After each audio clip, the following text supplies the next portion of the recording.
Welcome back to another episode of Kicking It with Coach Red, where we bring you all the news, stories, takes, and opinions about your favorite teams from the Pacific Northwest, from the good to the bad to the Mariners. The sweet, sweet Mariners, baby. It's been 2 weeks. I feel like we might have been a little hungover from the Cinco de Mayo episode to record last week. JK, life got in the way. So we've got another 2 weeks of Mariners to bring to you. Before we dive too deep into that, why don't I tell you a little bit about us?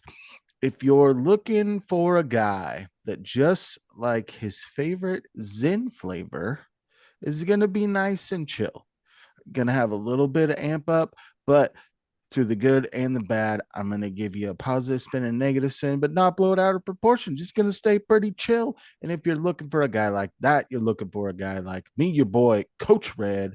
Find me on X at the real Coach Red, on Instagram at the real underscore Coach Red, TikTok at the real Coach Red. Also, find the show over on YouTube. Search Kicking It with Coach Red. Like, subscribe, hit that bell notification, and leave a comment or two. And if you're looking for a guy that is a little bit more of a cinnamon flavor, a little more zest, a little more riding the wave, a little high and low. Sometimes it's not too spicy, sometimes it's coming in hot. That's the That's worst comparison you've ever made. Cain, Sure. zesty.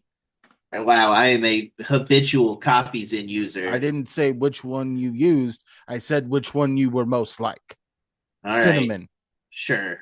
Yeah, I'm Kane. You can find me over on Twitter, Kane2406, TikTok, and Twitch, Kane0624. Also follow the show's socials over on Twitter and Instagram at Coach Red Pod.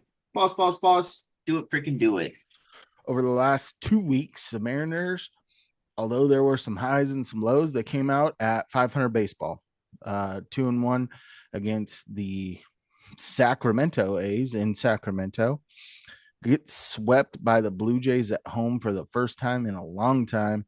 Drop series to the Yankees 1-2, and sweep the Padres in San Diego for to round it out. So 2-1, 1-2, sweeps on either side. No. It was frustrating because they were coming off of the 9 consecutive series wins. The Blue Jays, the way they're constructed right now, makes it a little bit tougher for the Mariners. They're not fighting as much with as much power. They're going heavy contact and trying to blitz pitchers early, which for the Mariners that are around the zone too much, it hurts. There were a lot of opportunities in a lot of the Yankees series and the Blue Jays series for the Mariners to come out on top. Just missed out on clutch base hits at times. Yeah, it was just a lot of bad luck baseball too.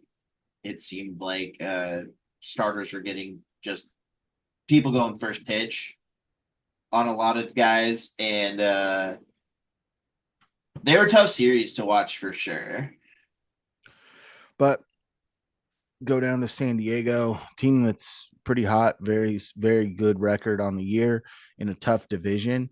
And Mariners go down there and take care of business. And I'm going to talk about this. We'll talk about player specific stats. But when you have your starters down in San Diego, were the likes of Emerson Hancock, Logan Evans, and Brian Wu. Combined with those three starters, they had a 1.07 ERA in the San Diego series. If I were to have told you at any point in the season that those three, Hancock, Evans, and Wu, would be the three starters in the series and their ERA would be just over one, you probably wouldn't believe it. Can I touch on Emerson Hancock real quick? Pumping 98. He had What to did make I witness, he had to make up dude? for it. Like he looked really good early against the Yankees, and then the fifth inning showed up and he got lost. But 98, I did not expect that from you, Emerson Hancock, and just absolutely baffled me the other night. In the rain. Yeah. And he dotted the pitch too. just unreal. Just kind of a mid-game mental tweak, or Yeah. arm tweak. Like that's crazy. No, big game out of him for sure. And then let's just talk about the hitters over the last 2 weeks. We'll talk about the top ones. And why is that showing up there? Whoa, losing it. What the heck is going on here? I got Buddy, no some more technical blankies. difficulties here, real quick. There we go. Back to it. All right. So, gonna highlight 1, 2, 3, 4, 5, 6, 7 hitters. I've got our picks to click from the last episode sandwiched in the middle. Start off with some of the top guys. I'm going to put Julio Rodriguez as the top guy. Batted 294, 15 hits, 7 runs, 1 double, 2 homers, and 5 RBIs. He's getting on base more and more, and you've seen that once he's moved back in the lineup a little bit, consistently hitting in the 3 hole, a little bit in the 2, but really putting good barrel to ball. Next guy, Randy Rosarena, 297. I believe his on base percentage is well over 4 over the last 2 weeks. 11 hits, 5 runs, 3 dubs, 1 homer, only 3 RBIs. That was the shocker for me. Yeah, A stolen base. it just seemed like he was getting on base and nobody could do anything after that. Like I said, a lot of bad luck ball played in the last 2 weeks. Also a lot of good luck ball, but Yeah. in the two losing series, it was just they left a lot of dudes stranded. And even against San Diego, they didn't hit very well with runners in scoring position for the most part. A lot of it was home run balls. Yeah, Dylan Moore, 286, 8 hits, 3 runs scored, 1 double, 1 homer, 6 ribbies, and 2 stolen bases. Welcome back. Just a breath of fresh air. Um, I thought Leo Rivas forgot how to swing a bat until I saw he got the start yesterday because he had gotten like 3 at bats in the month of May before yesterday's game. yeah, and he was hitting what 330. He was hitting 333. Like Not anymore. it was just a weird decision. I know Demo just got back and he's got to play, but also a lot of people But were calling about Ben Williamson with the subpar offense. it's not like Master Boney, who was getting starts, was lighting it up either. But I digress. All right, let's go to our picks to click, and then we'll round out with 2 other players. First, we'll go with my pick to click. Cal Raleigh batted 250 over the last 2 weeks, 9 hits, 10 runs scored for Cal Raleigh. 10. Yeah. Uh, just wheels Raleigh there. 1 double, 3 homers, 9 ribbies, and a stolen base. Yeah, that he stole like perfect read, no throw. Cal Raleigh equals speed. Cal Raleigh, I think if the average was a little bit higher, but you Hey, could bud. you could venture to say that he was the best hitter over this stretch. Yes. Your pick to click. Jorge Polanco, a little bit of a cool down for him. 167 on the average, 6 hits, 3 runs, 1 double, 1 homer, 3 RBIs. And the unfortunate news, not hitting right-handed anymore again. Yeah. Yeah. Not very great, but hey, let's see if he can get that the lefty pop back again. That'd be awesome. You're almost pick to click. JP Crawford clocked in with the 234 average, 11 hits, 2 runs, 1 dub, 1 homer, 2 RBIs. And I'm That just shocked that he only scored 2 runs being in the leadoff spot. It was baffling. yeah. He did have a walk-off hit. They just won, so wow. Yep, he did have a Scary walk-off situation. hit against the Yankees. Walked him off in extras. Yes. Yes, he did. Uh, Last guy I wanted to highlight is Rowdy Telez, who Just when find he gets ways. hot, he gets hot. 219 average, 7 hits, 6 runs, 2 doubles, 4 home runs, Yeah. 8 RBIs. I mean, they are finding Rowdy loves every rivalries. Yeah, and they are finding every possible way to keep Donovan Solano out of the lineup. You want to know the best way to do it? DFA him and bring up Tyler Locklear. That's the Yeah, best way.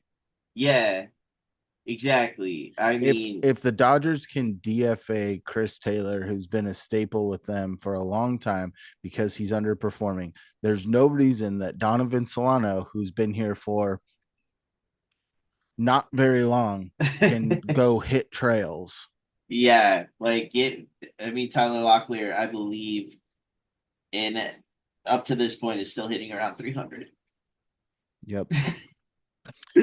There is one person that I do want to give a shout out to, though, and it is Leos Taveras. We talked about it slightly with his acquisition. Love Um, it. he's basically Jermaine Curse. He's not going to do anything for a while, but he comes up in some clutch spots. He had the go ahead RBI against Oakland. He's come up with some big time knocks when they really needed it. And he's played a pretty darn good right field, transitioning from center field. There's been maybe one bad ball that I've seen him play, but his athleticism plays um, just a good person to have on this team, especially without Luke Rayleigh and Victor Robles both on the shelf. Yeah. All right, let's go to the pitchers. Basically, if you're going to make my pitching list as a reliever, you got to have a sub 2 ERA, and we have four fellas that did that. We'll start off with the Bean Man himself, Legamina, 6 games pitched, zero ERA.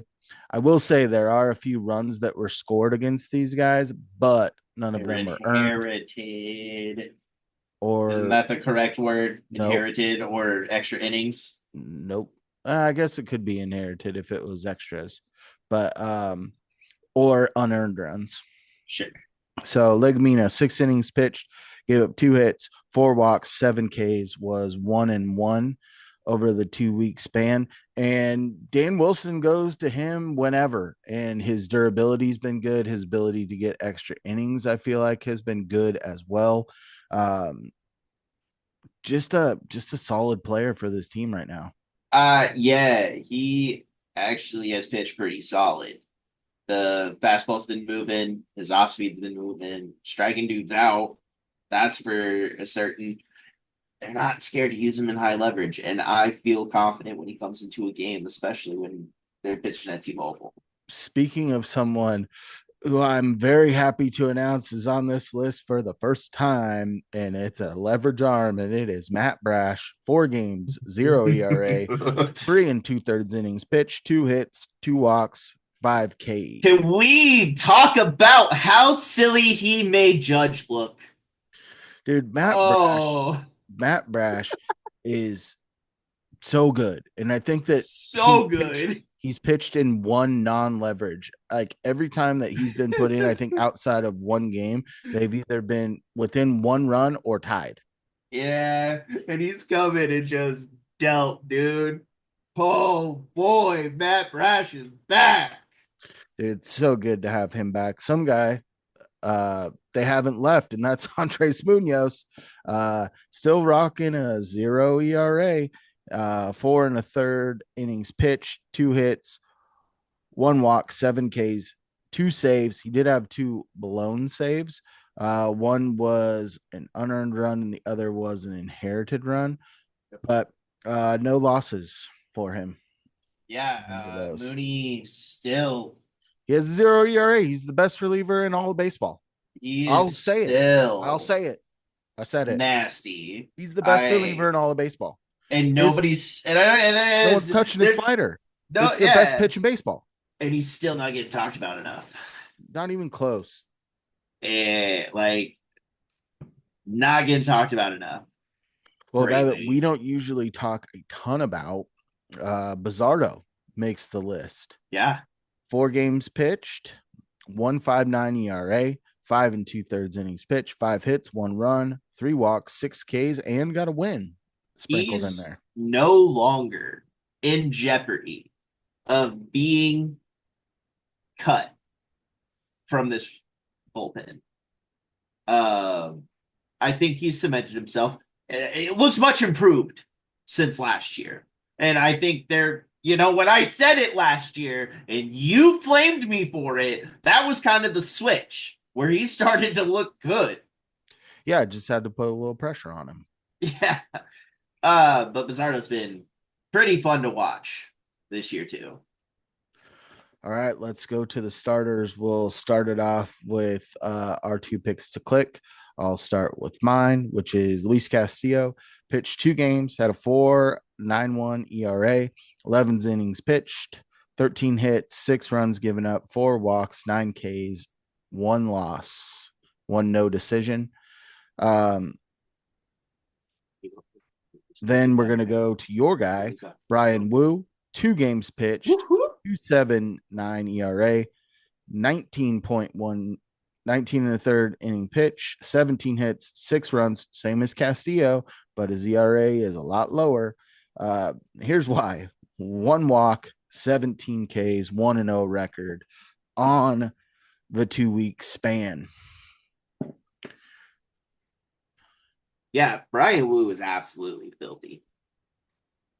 He has one bad inning and then he locks back in and goes at least six. Like he has been unreal this year. It's crazy that he's the guy that's giving you the most length out of your starting rotation, especially since he's been the guy that usually has the most health concerns. He's been your healthiest guy. He's been your most consistent guy so far this year. And I think that he is working his way to an all-star appearance. Yeah, and man, I think I nailed the Bryce thing. Like I think he's just been dealing with something all year. He said it. Yeah, and it just didn't shock me. Hits the IL, so we get a good old Jonathan Diaz start, hopefully against the Chi Sox, which we will talk about here soon. But we were going to talk about one more starter, and that's Logan Evans. 2 games pitched, 2.45 ERA, 11 innings, 12 hits, 3 runs, 3 walks, 6 Ks, 1-0 record. He's Did they settling into his own a little bit. I wish he did they could get a also little bit more length, change? but you saw his last start, he gets through 6 complete. If you can consistently get through 6 with Logan Evans, with the stuff he brings to the table, you're going to be in a good spot. He looked really good against You need him. Padres. I mean, Really good. Kirby's close. Yeah, Gilbert one shouldn't more. be too far behind him. I'm not sure how long Miller's going to be out, but I think that they might. You want these guys to be right because your offense has carried you thus far to the record that you're at, which going into this, Mariners are 26-19. That's a winning percentage of 57.8, and they have a 2.5 game lead in the division. So they're in a good spot, and you've done that with a slew of injuries to your key contributors that you were expecting this year, and a host of injuries to your relievers and starters. And we thought going into this year you'd have to be on a razor's edge with this team with injuries, but so far they've sustained those injuries and been able to turn that into winning baseball. So big kudos. Lots of home runs, I'll tell you that. And home runs are fun. And they're good. All right. Picks click. Um, I'm gonna start with the hitter this time.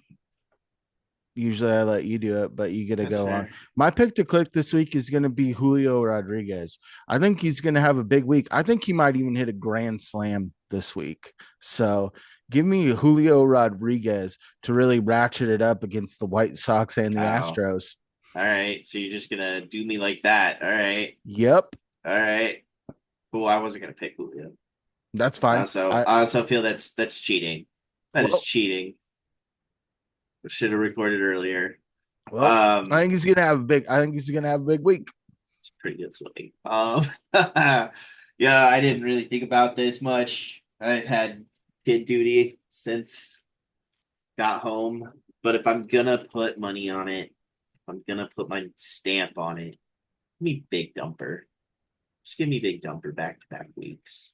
Big number. Yeah, it's tough to go wrong there. I mean, I he's know. like the fourth highest WAR position player right now in all of baseball. I'm not gonna pick Polo because again, he seems like I wouldn't. he's If I was going to hurt. pick someone else, I would maybe sprinkle Randy in there, especially the Yeah, average is up. You know that Randy likes big time moments. You got a 4 game series could have been down a with I the could have been a little Astros. wild card and picked Tavares because I really like the upside of him, but it's very streaky. I feel like, or That'd be a tough go for me. yeah, I yeah. So will I'm let gonna you go pick. Cal. I will let you pick the pitcher first, though. Give me Brian Wu once again. Woohoo! Big summer strikeouts. Okay, they're on sale for free 99. You can watch them. Well, Brian Wu depends if you got is streaming service.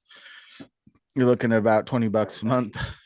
Football, you're looking a uh, little more than that, but but Brian Wu has been nothing less than excellent this year, and he continues to prove it week in, week out. Strikeout numbers are there. The walks are going way down. The dude's just strutting his stuff out there every time, dude. And like I said earlier, right? There's one bad inning. There is always one bad inning. And you know what the only bad thing was? He gave up a leadoff home run to Tatis and cruised the rest of the way against a bevy of 300 plus hitters. Like, he shut them down. dude, the Mariners' entire pitching staff, starters and bullpen, just were absolutely phenomenal, especially against San Diego. All right, my pick to click.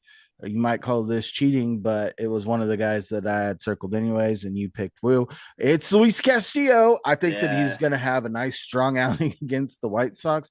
And Castillo has traditionally pitched very Jeez. well against the Astros. And you need it going down for that Yeah. 4 gamer in Houston. You need a very good start out of him. Like, I'm glad Um, we're having Jonathan Diaz pitch against the White Sox. he did it last year and he didn't get a win, but the Mariners didn't lose. He was Yeah, at that game. It exactly. was interesting. So I would much rather have that than him pitch against Houston.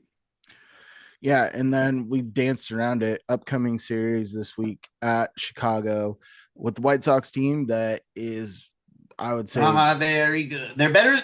They're better than the Rockies.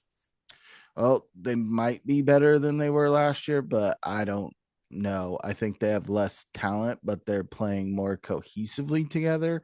Yes. Um, And then you've got 4 down at the Astros before you come back home. And you knew this was going to be a tougher stretch because the Mariners, you came off of really 4 good teams. You know, the A's are solid right now. The Blue Jays have a winning record. The Yankees are at the top of the division in the East. The Padres are fighting right there at the top of the NL West. So you had some tough teams. You have a huge sweep of the Padres. The White Sox could be a big letdown series before you go to Houston, and you can't have that. You have to take advantage of those teams that are Yeah. underperforming and are under talented. So that way you can stack those wins. So that way, when we get to game 160, you're not sitting there shaking your boots wondering if they're going to make a playoff run. Just keep the lead and keep it growing. I mean, especially what Houston's third, because I think the are they second? Yeah, going down there and winning a series, huge in division, huge. Well, and the Mariners are 13-5 in division right now. They've taken work. They've taken care of business, not taking care of work. They've been taking care of business and doing work against Yes. division. And it's something that they've done a pretty decent job of, especially the last couple of years. The big boppers they've done well against, and then they've usually struggled a little bit more against the A's and the Angels.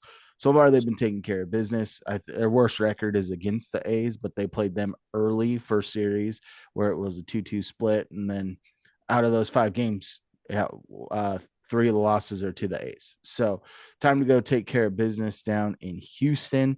And hopefully extend that lead, because if you can sit there and get a little help from the rest of the division, you could be sitting there seeing the Mariners after this weekend with a 4 to 5 game lead in division, if not more. So If they could pull that off, No, it would be a sight to see. sorry. You're good. Do I need to say anything? I mean, I kind of was lost in the sauce there. Child was talking to me, so Yeah. sorry. Well, if you don't want to get lost in the sauce, you can give us a follow over on social media. You can find me, Sure. your boy, Coach Red, on X at the Real Coach Red, on Instagram at the Real underscore Coach Red, TikTok at the Real Coach Red. Also, find the show over on YouTube. Search Kicking It with Coach Red. Like, subscribe, hit that bell notification, and leave a comment or two. Kane, where you at? You can find me over on Twitter at Kane2406, TikTok and Twitch, Kane0624. Also follow the show's socials over on Twitter and Instagram at Coach Red Pod. Pause. Do it, freaking do it. And as always, stay fresh. Stay fresh, peeps. Peace.